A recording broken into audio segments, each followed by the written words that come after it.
अस्सलामु अलैकुम नाजरीन, लाखों करोड़ों दुरूद व सलाम हुजूर पाक सल्लल्लाहु ताला अलैहि वसल्लम पर और उनकी आले पाक पर। मोहतरम नाज़रीन किराम, आज की इस वीडियो में हम आपके लिए लेकर आए हैं अमीरुल मोमिनीन हज़रत उमर फारूक रदी अल्लाह ताला अन्हु का एक ऐसा वाक़या जो आपके दिल को हिला देगा, आपकी आंखों से अश्क ला देगा। जी हाँ नाज़रीन किराम, आज हम आपके लिए लेकर आए हैं अमीरुल मोमिनीन हज़रत उमर बिन खत्ताब रदी अल्लाह ताला अन्हु का एक दिल को हिला देने वाला वाक़या जो आपके ईमान को ताज़गी तो देगा ही देगा, साथ ही साथ आपके रोंगटे तक खड़े कर देगा। ये वाक़या है अमीरुल मोमिनीन हज़रत उमर फारूक रदी अल्लाह ताला अन्हु का। तो मेरी आपसे मोहतबाना गुजारिश है कि इस वीडियो को आखिर तक ज़रूर देखें और अगर अभी तक आपने हमारे चैनल को सब्सक्राइब नहीं किया है तो उसे भी सब्सक्राइब कर दीजिए और पास में दिए गए बेल आइकन पर भी क्लिक कर दीजिए ताकि हमारे वीडियो की नोटिफिकेशन आप तक पहुंचती रहे। दिलों के तार को हिला देने वाला ये वाक़या और आखिर तारीख के मुताबिक अमीरुल मोमिनीन हज़रत उमर फारूक रदी अल्लाह ताला अन्हु से मंसूब किया जाने वाला ये वाक़या है जिसको सुनकर पत्थर दिल भी पानी हो जाते हैं। नाज़रीन किराम, एक मर्तबा का जिक्र है जब खलीफतुल मुस्लिमीन अमीरुल मोमिनीन हज़रत उमर फारूक रदी अल्लाह ताला अन्हु एक महफिल में बैठे हुए थे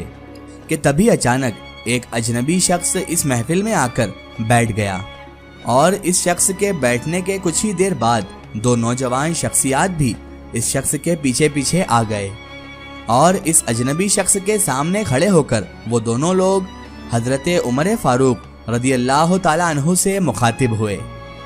और वो उमर फारूक रदी अल्लाह ताला अन्हु से कहने लगे, ए अमीरुल मोमिनीन, इस शख्स ने हमारे वालिद ग्रामी को कत्ल किया है तो हमें आप इंसाफ दें, हमें इंसाफ दिया जाए। ये सुनकर अमीरुल मोमिनीन हज़रत उमर बिन खत्ताब रदी अल्लाह ताला अन्हु ने उस शख्स से मुखातिब होकर फरमाया और उससे दरियाफ्त किया कि ऐ बंदा खुदा, क्या ये दोनों नौजवान सच कह रहे हैं? क्या तुमने सच में इनके वालिद को कत्ल किया है? तो इस पर उस शख्स ने जवाब दिया,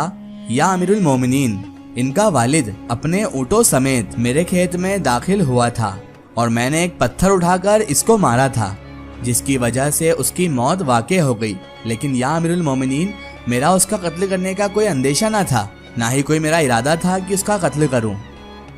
जिस पर आप हज़रत उमर फारूक रदी अल्लाह ताला अन्हु ने फरमाया, इसकी सज़ा तो मौत है। जिस पर उस शख्स ने गिड़गिड़ाकर इल्तिजाएं की, मिन्नतें की कि या अमीरुल मोमिनीन, मेरे बीवी बच्चों का इस दुनिया में मेरे सिवा कोई सहारा नहीं है, लिहाजा मुझे माफ़ कर दिया जाए। लेकिन वो दोनों नौजवान जो शिकायत लेकर हज़रत उमर फारूक रदी अल्लाह ताला अन्हु की बारगाह में हाजिर हुए थे, वो दोनों इस बंदे को माफ़ करने के लिए राज़ी ना हो सके। जिस पर उस शख्स ने, जो मुजरिम करार दिया गया था, उस शख्स ने सिर्फ इतना ही अर्ज़ किया, या अमीरुल मोमिनीन, मुझे बस इतनी सी मोहलत दी जाए, इतना सा वक्त दिया जाए कि मैं सहरा में वापस जाकर अपने बीवी बच्चों को इस अंजाम की इत्तला देकर, इस अंजाम के बारे में बताकर वापस से यहाँ आ सकूं। लेकिन नाज़रीन मोहतरम, उसके बाद हज़रत उमर फारूक रदी अल्लाह ताला अन्हु ने शुरकाए मजलिस की तरफ देखा और फरमाने लगे कि है कोई जो इस अजनबी मर्द की ज़मानत दे सके। जिससे पूरी महफिल में सख्ता तारी हो गया, खामोशी छा गई, क्योंकि उस महफिल में मौजूद कोई भी शख्स इस अजनबी शख्स के घर बार से या फिर इसके कबीले से वाकिफ भी नहीं था। लेकिन जब आप हज़रत उमर फारूक रदी अल्लाह ताला अन्हु ने दोबारा यही सवाल दोहराया तो सहाबी रसूल सल्लल्लाहु ताला अलैहि वसल्लम हज़रत अबू ज़र गफ़ारी रदी अल्लाह ताला अन्हु ने फरमाया, या अमीरुल मोमिनीन, मैं इस शख्स की ज़मानत देता हूँ। तो हज़रत उमर फारूक रदी अल्लाह ताला अन्हु ने उनसे फरमाया, ऐ अबू ज़र, एक बार फिर सोच लो, अगर ये अजनबी मर्द 3 दिन तक वापस ना आया तो ऐ अबू ज़र, मुझे इसके बदले तुम्हारी जुदाई का सदमा बर्दाश्त करना होगा। लेकिन जनाबे अबू ज़र गिफ़ारी रदी अल्लाह ताला अन्हु ने फरमाया, ऐ अमीरुल मोमिनीन, बेशक अगर ये शख्स वापस ना आए तो उसके बदले में मेरी गर्दन उड़ा दी जाए। नाज़रीन किराम, उसके बाद वो शख्स 3 दिन की मोहलत लेकर यहाँ से चला गया और फिर 3 दिन बाद नमाज असर के बाद जब सब लोग शरीयत मोहम्मदी सल्लल्लाहु ताला अलैहि वसल्लम के नफाज को देखने के लिए जमा हो चुके थे, लेकिन अभी तक उस अजनबी शख्स की आमद के कोई भी आसार नुमाया ना थे, तो तभी خلیفۃ المسلمین حضرت عمر فاروق رضی اللہ تعالیٰ عنہ نے حضرت ابو ذر غفاری رضی اللہ تعالیٰ عنہ سے دریافت کیا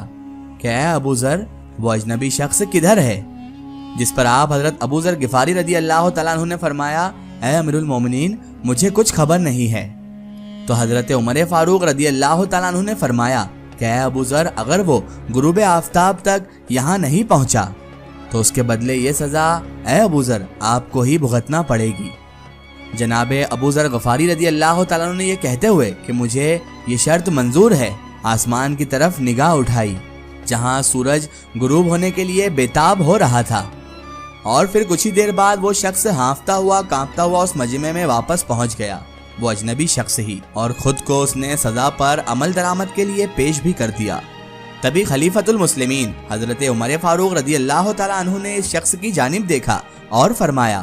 اے اجنبی، اگر تو واپس سے یہاں پر نہیں آتا تو ہم میں سے کوئی بھی تیرے ٹھکانے کا، تیرے قبیلے کا پتہ نہ جانتا تھا اور تو آسانی سے اپنی جان بچا سکتا تھا۔ تو پھر آخر کس جذبے کے زیر اثر تو نے واپسی کا فیصلہ کیا؟ جس پر اس مرد صحرائی نے عرض کیا کہ اے امیر المومنین، ایک تو میں نے اپنے اللہ تبارک و تعالیٰ کو حاضر ناظر جان کر آپ سے یہ وعدہ کیا تھا کہ میں ضرور واپس آؤں گا، دوسرا یہ کہ مجھے اس مرد قلندر یعنی کہ حضرت ابو ذر غفاری رضی اللہ تعالیٰ عنہ کا عزت اور جان کا پاس بھی تھا جس نے مجھ اجنبی کی ضمانت دی تھی۔ تو اب میں اپنے بیوی اور بچوں کو کھلے صحرا میں اللہ تبارک و تعالیٰ کے سپرد کر کر آ گیا ہوں، اور میں اپنی سزا بھگتنے کے لیے بھی تیار ہوں۔ اور پھر آپ حضرت عمر فاروق رضی اللہ تعالیٰ عنہ نے حضرت ابو ذر غفاری رضی اللہ تعالیٰ عنہ سے پوچھا کہ اے ابو ذر، آپ نے شخص کی ضمانت کیوں دی تھی؟ آپ نے جواب دیا کہ میں نہیں چاہتا تھا کہ کسی کے دل میں یہ خیال بھی گزرے کہ ہمارے درمیان اعتماد کا جذبہ ختم ہی ہو چکا ہے۔ اس کے بعد آپ حضرت عمر فاروق رضی اللہ تعالیٰ عنہ نے ان دونوں نوجوان جن کے والد کا قتل ہو گیا تھا ان سے مخاطب ہو کر فرمایا کہ اب فیصلہ تم لوگوں کے اوپر ہے، اور اگر تم کہو تو سزا پر عمل درآمد کر دیا جائے۔ لیکن وہ دونوں نوجوان جو اس منظر عام سے آپ دیدہ ہو چکے تھے، انہوں نے عرض کیا، اے امیر المومنین، ہم بھی یہ نہیں چاہتے کہ کسی دل یا دماغ میں یہ خیال آئے کہ ہمارے درمیان سے مروت اٹھ گئی ہے، سو ہم بھی اس شخص کو اپنے بیوی بچوں کے پاس واپس جانے کی اجازت دیتے ہیں۔ اور اس طرح نہ صرف اس شخص کی جاں بخشی کر دی گئی بلکہ تاریخ اسلام کی یہ مثال ہمارے لیے ایک نمونے کی حیثیت سے آج بھی ہمارے درمیان زندہ و جاوید موجود ہے۔ سناظرین کرام، یہ تھا حضرت عمر فاروق رضی اللہ تعالیٰ عنہ کا واقعہ۔